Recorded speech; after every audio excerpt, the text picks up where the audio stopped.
Good morning, students. In the last lecture, what we have done the basic principle, construction, working, and all about the moving coil galvanometer. So, everybody, you know that the moving coil galvanometer is a device which is used to measure the amount of current as well as the direction of the current. And ammeter simply a device which is used to measure the magnitude of current. So today in this lecture today we will discuss about the conversion of galvanometer into ammeter.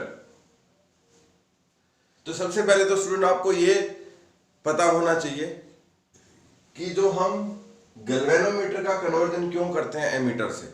देखिए galvanometer भी आपका current measure करता है, ammeter भी current measure करता है। तो क्या जरूरत पड़ी कि गैल्वेनोमीटर को एमीटर में हमें चेंज करना पड़ा?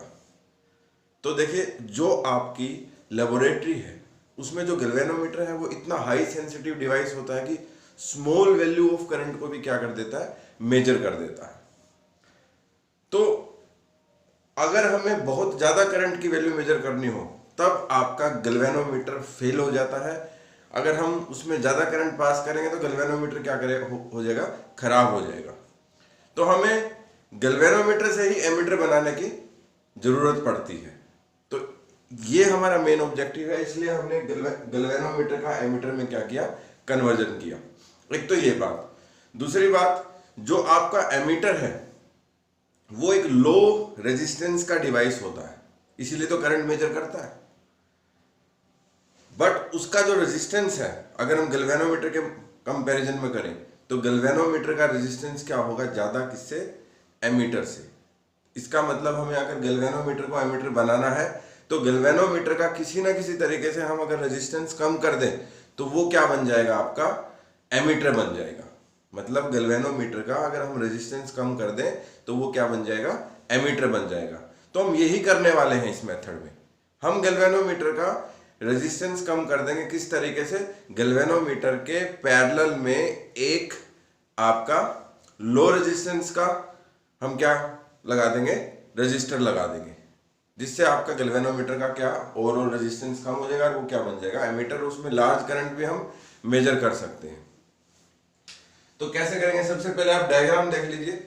बेसिक इसका डायग्राम है, डायग्राम से आपको इजीली समझ में आ जाएगा।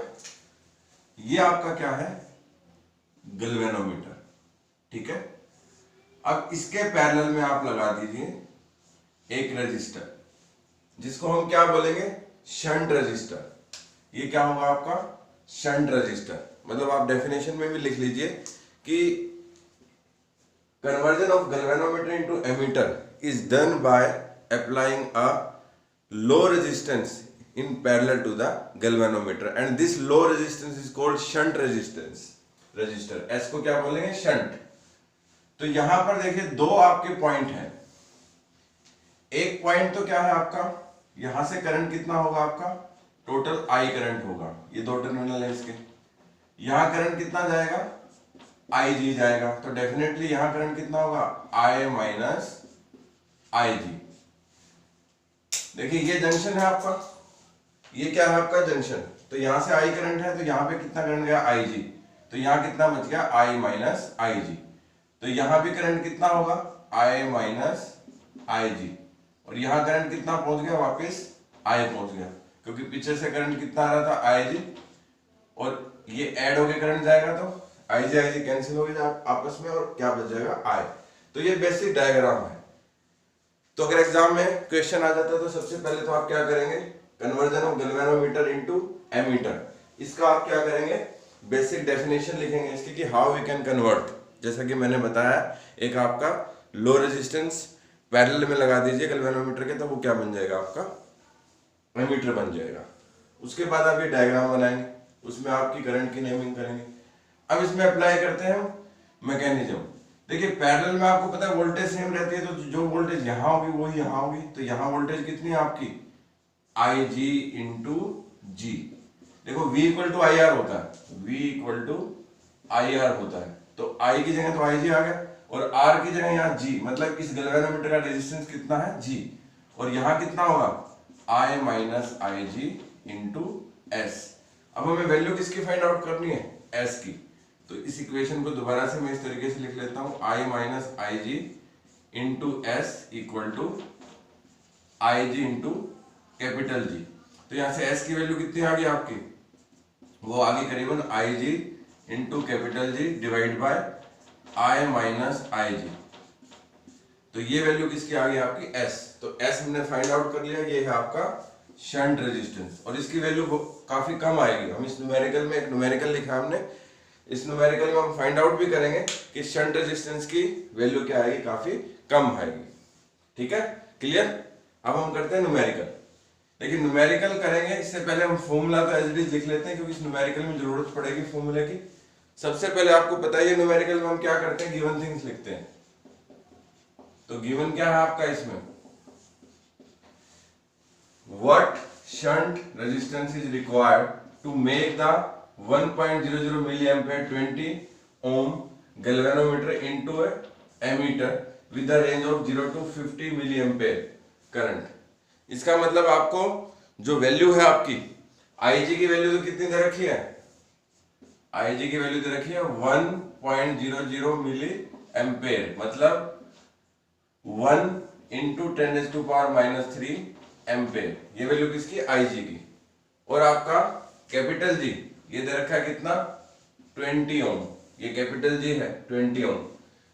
और आपका जो कैपिटल I है, जो टोटल करंट है, क्योंकि टोटल रेंज किसकी है मीटर की, 0 to 50 मिली एम्पेयर। तो ये कितना बन गया आपका 50 मिली एम्पेयर, मतलब 50 इंटू 10⁻³ ठीक है। तो ये तो गिवन है। फाइंड आउट क्या करना है हमें, फाइंड आउट करना है एस की वैल्यू। तो एस का फॉर्मूला ये होता है, मैंने पहले लिख रखा है फॉर्मूला। अब कुछ नहीं करना, आपको इस फॉर्मूले में वैल्यू रखनी है। तो यहां से एस जो है वो क्या हो गया, आई जी इंटू जी। आई जी कितना आपका 1 इंटू 10⁻³ इंटू जी, जी कितना आपका 20, ये कितना हो गया 20। और आपका आई कितना 50 इंटू 10⁻³ और आपका आई जी कितना है आपका,